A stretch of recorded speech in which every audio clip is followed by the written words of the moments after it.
Crop circles. Geometric patterns left in flattened crops. Are these cryptic messages from alien life forms, the result of mysterious weather patterns, or simply the work of human hoaxers? I don't know. Let's try to figure it out. The first historical mention of a crop circle appeared in a 1678 English pamphlet entitled The Mowing Devil, or Strange News Out of Hertfordshire. In the pamphlet was the story of a disgruntled farmer who had an argument with a worker. The farmer thought the worker was charging too much to mow his field of oats, and he told him that he would rather that the devil mow his field than pay the worker to do the job. The next morning, the crop of oats had been mowed into the shape of spiraling circles, which were so precise they would have been impossible for any ordinary person to complete in one night. The farmer was reportedly so freaked out by this that he didn't dare disturb the perfectly mowed circles. The first crop circle that really kicked off the whole craze occurred in 1966 in Australia and became known as the Tully Saucer Nest.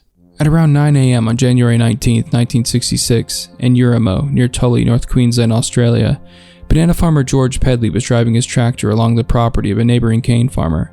He was driving along a lagoon at the edge of a cane field when he heard a loud hissing sound, which caused him to believe that one of his tractor tires was leaking. He got off his tractor to check his tires and realized that none of them seemed to be the source of the hissing sound. He began to look around for the source of the hissing when he reportedly saw a flying saucer hovering above the lagoon for a short time before it disappeared. I remember standing over the side of the tractor, looking in and trying to convince myself that I didn't see it. But, well, it looked like a flying saucer object. Couldn't see it for very long. It just disappeared. Moments later, Pedley saw a mat of reeds several feet thick shoot to the surface of the lagoon. He described it as looking like a gigantic nest. The reeds were flattened into a clockwise swirl about 30 feet in diameter. Pedley called over his neighbor and the owner of the cane farm, Albert Panisi, to witness this strange occurrence. But George saw a UFO take off from the lagoon, so I suspected it was a UFO that made the circles. And then you'd hear people saying, well, could be caused by helicopters upside down, spoonbills tramping around and making a circle, or alligators mating, grabbing each other's tails and swinging around. Well, there's some of the questions that were put to me, yeah. George Pedley and Albert Panisi remained convinced that what they saw was the work of extraterrestrials for the rest of their lives. Crop circles rose to prominence from the late 1970s into the 2000s, seeming to have peaked around the 90s. By 2001, about 10,000 crop circles have been reported worldwide. Let's have a look at some of the most iconic crop circles of all time. On July 12, 1990, a 430-foot-long pictogram was found in a field near the twin villages of Alton Barnes and Alton Priors, England, by farmer Tim Carson and his wife Polly. Reportedly, strange occurrences coincided with the appearance of this pictogram. In the early morning hours of that day, a loud rumbling sound was heard throughout the village of Alton Barnes. Dogs began barking and wouldn't stop. Car batteries went dead. And a villager told a local newspaper reporter that as he went to investigate the formation at dawn, he was stopped by an invisible energy field. The formation gained widespread notoriety when Led Zeppelin used a picture of it on their Remasters compilation album, which was released 3 months later. On Sunday, July 7, 1996, what has been called one of the most complex and spectacular crop circles ever seen appeared across the road from Stonehenge. It was an impressive 600-foot fractal pattern called the Julia set. It's believed to have formed in less than an hour, as a pilot claimed to have flown past the site and seen an undisturbed field, then saw the formation on his return flight less than an hour later. On August 12, 2001, not far from where the Eastfield pictogram had appeared, a massive 780-foot crop circle was discovered in the remote area of Milk Hill in Wiltshire, England. The elaborate design is composed of 409 circles that form a pattern called a double or six-sided triskelion disc, which is a motif consisting of 3 interlocking spirals. This formation was made even more perplexing due to the weather during the night it's believed to have formed. It was the worst weather of the year, with persistent heavy rain. This would have made it all the more difficult for humans to create it, if they had been responsible. Let's get to the important part. Who or what is making crop circles, and why? One theory is that they're messages sent from intelligent extraterrestrial life forms. A good example of this is a 2001 crop circle that was believed to be a direct response to a message sent to space by scientists in 1974. On November 16, 1974, a coded radio message was broadcast from the Arecibo Observatory in Puerto Rico. Its intended destination was Messier 13, or the Great Hercules Cluster, a globular cluster located about 25,000 light-years from Earth in the constellation of Hercules. The message was a 679-bit binary signal designed to illustrate human intelligence, and when plotted graphically, formed an image. It contained fundamental information including the numbers 1 through 10, atomic numbers for the elements that make up DNA, DNA structure and information on its makeup, a human figure with the average height of an adult human male, the world's population, a representation of our solar system including which planet within it the message was coming from, and a representation of the Arecibo radio telescope that transmitted the message, along with its physical dimensions. In 2001, next to the Chilbolton Observatory, which sits at the edge of the village of Chilbolton, England, a very unusual crop circle appeared, which bore a striking resemblance to the graphical representation of the 1974 Arecibo message, with some changes. This formation portrayed the same fundamental numbers, but indicated that they were silicon-based life forms rather than carbon. It included a different DNA structure, a depiction of an alien life form with their dimensions and population, a different solar system, and a diagram of something more complex than the telescope depicted in our message. Some researchers theorize that crop circles could have been caused by a weather event, such as a localized whirlwind, an electrical phenomenon, or a combination of the two. Two of the most prominent research groups who subscribed to this theory were the Circles Effect Research Unit, headed by English physicist Terence Meaden, and a team of Japanese scientists led by physicist Yoshihiko Atsuki, who joined Terence Meaden and his team in the hunt for an explanation. They argued that a still unverified weather phenomenon was responsible. They are formed by a vortex which comes down through the air. But it's no ordinary spinning mass of wind, it's electrified. We call it a plasma vortex, and Professor Otsuki agrees with me that that's exactly what it is. The scientists and their teams contended that this proposed explanation accounted for the flattened crops, as well as the bright lights many had reported seeing above where crop circles had appeared. Unfortunately, they did not find any compelling evidence to support their theory. The most common explanation for crop circles is that they're simply made by humans. In 1991, two English artists, Doug Bauer and Dave Chorley, came forward and claimed to have single-handedly started the entire crop circle craze, and also the first modern crop circles, using ropes and planks of wood. If their story is true, Dave Chorley and Doug Bauer are probably the most successful hoaxers of all time. The pair, who both live in Southampton, claim to have made more than 200 corn circles throughout the south of England. According to them, the hoax began as a bit of harmless fun 13 years ago. Since then, the patterns have become more elaborate.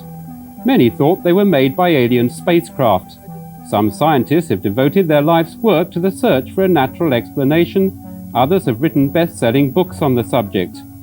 Mr. Chorley and Mr. Bauer say everyone was conned, and the newspaper which published their story says it spent a week verifying their claims. Bauer and Chorley said that they were sitting in a pub one night in 1978, quote, wondering what they could do for a bit of a laugh. Doug Bauer had spent some time in Australia before moving back to England and had heard stories of the Tully saucer nests, so he suggested that they make their own saucer nests. So according to them, crop circles were just meant to be a prank designed to fool the public into thinking what they were seeing were markings left by flying saucers. I met up with Doug Bauer, man with a mission. Hi, Doug. Now listen, this is an extraordinary thing to do as a sort of hobby. When did you start making crop circles? Well, the late 70s, about 1978. And why? Well, I wanted people to think that a UFO had landed during the night. We had to create something circular, but of course UFOs were known to be circular then, or believed to be circular. And I thought if we created a circular mark in a cornfield, by the next morning the general public would think that a UFO had landed during the night. So it started off as one huge practical joke, really? Well, it's all a bit of fun, really, yes. I mean, after we'd had a pint of beer and a chat in the pub, and we thought this up, and we thought it would give them a bit of a mystery, something to look at, something to measure up. And lo and behold, you know as well as me that what happened after that. For years they'd been making them in secret, and initially their work did not get much attention. Then they started making them in places that were more visible, with better vantage points for viewing them. Soon after this adjustment, their work began to get widespread attention, and the crop circle craze had begun. For the first 3 years, nothing happened at all, and we realised that we were putting them in fields that the public couldn't see. And we then had to find a slope or a dip in the land that the motorists could see. You see, well, we decided on the punch bowl at Cheesefoot Head on the Petersfield Road. And it was only a few hours before the first reports were coming through about the circle that was found in the punch bowl at Cheesefoot Head. When people began to theorize that crop circles could have been created by natural phenomena, the pair began to make more complex geometric formations in order to shoot down these theories. After all, how could weather events create such intentionally crafted formations? We used to infiltrate their ranks when they came up to look at the circles that we'd done. We came up the next night and mixed in with them. and listening into all their conversation as to what their next move was going to be, such as putting people on and spotting and all this sort of thing. And we managed to glean a bit of information that way, but we could see that they were expecting something bigger all the time. Eventually, the pair began to get a little bit freaked out by the amount of attention their crop circles were getting, and with the amount of hysteria they were causing. And when the government announced they were going to be funding research into crop circles, they decided that the prank had gone too far. So they came forward and explained how they'd been making them, and even demonstrated to prove that they weren't lying. The men say they planned their designs with geometric precision. Today, in a cornfield near Chichester, they set out to show how they did it, carrying the tools they've used for 13 years. Watched this time by the world's press, the Japanese were especially curious about this strange art form. Mr. Chorley and Mr. Bauer went to work, spiralling outwards to make their crop circle. The secret, they say, is flattening the corn halfway up the stem, which gives a different effect to merely trampling on it.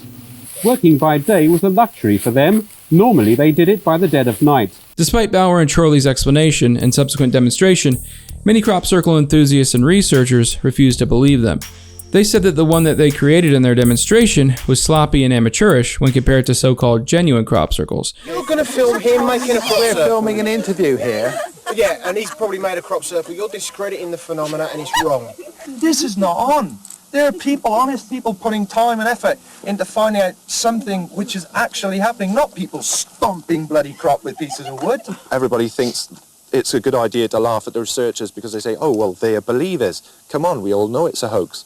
But nobody really seems to take the time to speak to a tremendous amount of people out nearly every night of the week trying to find out answers to this phenomenon. The general consensus among them was that it was very easy to spot a hoax from a genuine crop circle. I don't think anybody could play a hoax on us successfully. When a hoax circle is made, the circle looks such a mess, a trampled affair. Anyone can spot it at once. One man in particular who couldn't understand why people weren't buying the explanation provided by Bauer and Chorley was Dave Chorley himself. I can't understand anybody of that intelligence walking and making something of flattened corn and shapes in cornfields, quite honestly. Had it been us ordinary laymen and gone, I think we'd have sussed it out within a year. It seems that most of the world accepts the explanation that crop circles are man-made, and that Doug Bauer and David Chorley began making them, and then others copied their idea and made them around the world. I would like to point out, though, that there still is no definitive explanation for crop circles, and maybe just a portion were man-made, while others remain unexplained, and perhaps some were left by extraterrestrial life. And to this day, some people still want to believe. Thanks for watching.